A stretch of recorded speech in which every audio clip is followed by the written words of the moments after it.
Hello and welcome my dear friends, thank you for coming back to my channel. Today I have another video from my GoPro equipped with macro lenses from old video cameras. I'm going to introduce a freshly hatched garden spiders.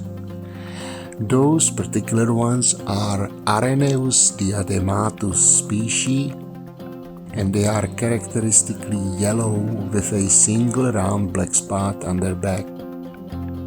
Right now they are about 1 millimeter wide, but the adult spider of this species is about 23 to 25 millimeters. They are hatching every spring or early summer all around the world, and they are completely harmless. Their mother laid the eggs last autumn and stayed with them all winter long. I was intrigued by their interesting behavior, how they react on any kind of perceived danger by spreading from their bunch, just to get back together right after the disturbance was gone.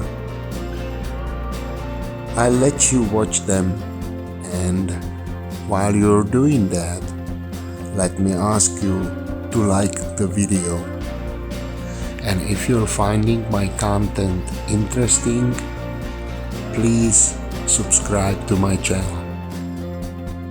Your feedback will be greatly appreciated, so please do not hesitate and leave a comment. Thank you very much for watching. Enjoy all living things. Bye bye.